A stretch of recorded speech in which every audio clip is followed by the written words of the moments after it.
मुद्दे को समझिएगा, कहने का मतलब कुछ और है, लेकिन बात बहुत ज़रूरी है और मैं इसीलिए बार बार बुलवाती हूँ उनसे, क्योंकि ये बात आप तक पहुँचनी बहुत ज़रूरी है।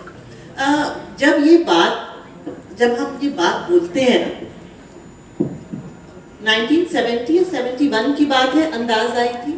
अंदाज गुलजार साहब ने और जावेद साहब ने दोनों ने उस फिल्म पे काम किया था। इनफैक्ट जादूनामा का जब बॉम्बे मंडलोई साहब भी थे, मंजुल पब्लिशर के हेड भी वहाँ पे थे जी, तो बहुत ही खूबसूरत बातचीत हुई थी, दोनों ने साथ में काम किया था और वो कहानी ही थी दो सिंगल पेरेंट्स के रोमांस की।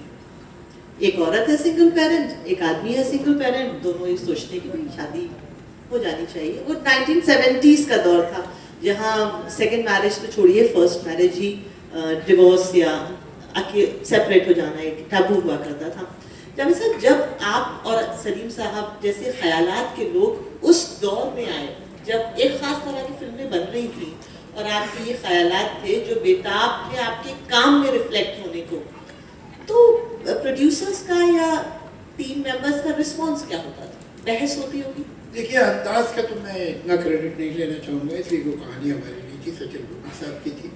हमें तो स्क्रीन प्ले राइटर के लिए सीन्स में बांटते हैं, क्लाइमैक्स कैसे बनेगा, इसके लिए किया था। तो सच बात यह है कि उसका पूरा क्रेडिट लेने का हमें अधिकार नहीं है, लेना भी नहीं चाहिए, जो सच्ची बात है, जिसका क्रेडिट उससे। बाकी ये कि हाँ, जैसे दीवार है, दीवार में जो थी, जो उसका रोल था परवीन भाभी का, वही कॉल गर्ल का था।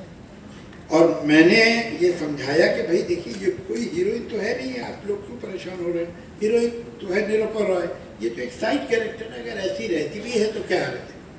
तो हो गया, लोगों ने मान लिया, रेजिस्टेंस था उसके खिलाफ। फिर त्रिशूल था।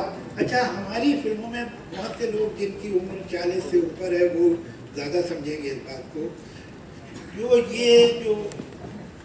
आउट ऑफ वेडलॉक जो प्रेगनेंसीज होती थी फिल्मों में, कहानियों में, वो सिर्फ मानसून की वजह से होती थी।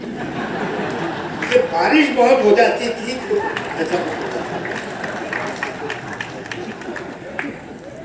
ये हमारे फिल्म इंडस्ट्री की हिस्ट्री में पहली थी त्रिशूल, जिसमें संजीव कुमार और वहीदा रहमान के रेगुलर लिव इन रिलेशनशिप थी।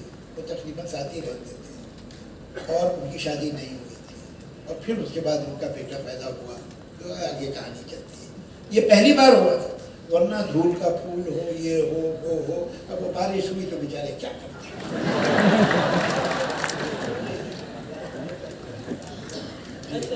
तो ये है कि रजिस्टर तो था, लेकिन धीरे धीरे तो आहिस्ता आहिस्ता तो जरूरी है।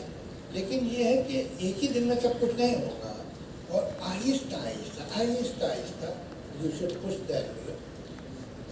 सर, आप नाराज तो होके नहीं जा रहे ना?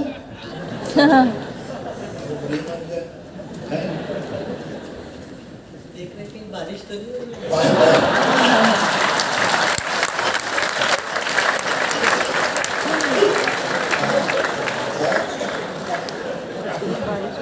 सब इज्जतदार लोग बैठे हैं।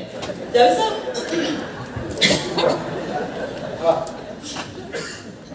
मैं आपसे ये जानना चाहती थी, do you think there is a definition of a lovely woman?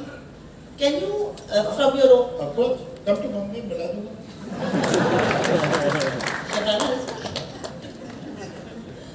फिर भी आज के ज़माने में अगर आप 5-6 क्वालिटीज़, मान लीजिए फिल्म लिख रहे हैं और एक औरत का किरदार लिख रहे हैं, वो लीडिंग हीरोइन है, तो 5-6 क्वालिटी ज़रूर होनी चाहिए, तो वो क्या है? अरे भैया, हम लोग औरतों के बारे में ऐसे बात करते थे, वो मार्शियन है, पता नहीं कौन से प्लेनेट से आ गए हैं, देखो क्या चक्कर है।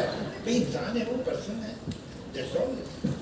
जेंडर उनका अलग है, कुछ लोगों का जेंडर अलग है, लेकिन ये कि कोई भी इंसान अच्छा कैसे हो सकता है या रिस्पेक्टेबल, एडमिरेबल कैसे हो सकता है कि या तो इंटेलिजेंट है, कंपैशनेट है, टैलेंटेड है,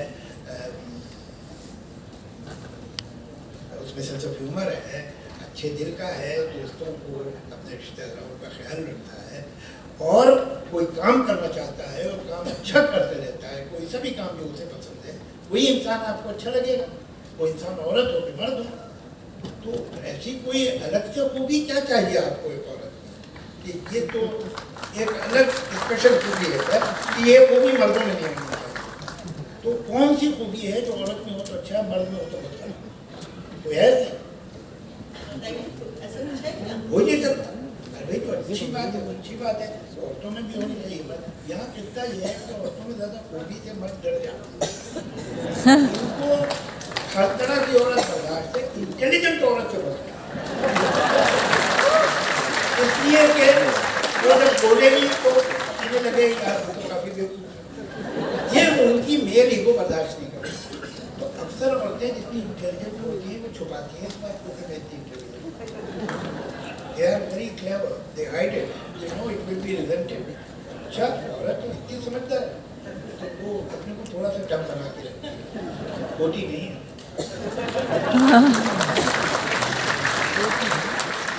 मैंने जावेद साहब और शबाना जी की वो सुनी है, वो जो होती है ना मियां बीवी के बीच में, क्या कहते हैं उसको, चुहल, क्या कहेंगे उसको, नोकझोंक।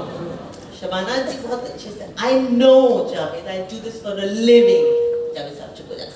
शबाना जी की नोकची मेरी तो सिर्फ नोक थी। हम इस महिलाओं के टॉपिक से आगे बढ़ेंगे, लेकिन एक फरमाइश भी आई है।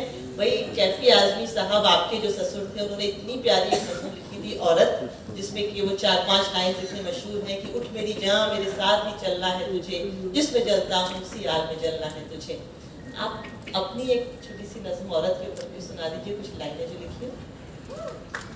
वैसे तो मेरे मामा बहुत बड़े शायर थे, मामा मजाज, उन्होंने 30 में एक नज़म लिखी थी, विमेन एम्पावरमेंट पे, इसमें, लेकिन मैं आपको सुनाता हूँ अपनी, जो मैंने अपनी पहली किताब में अपनी बेटी को डेडिकेट की थी, क्योंकि लंबी नहीं है इसलिए सुनाई देता।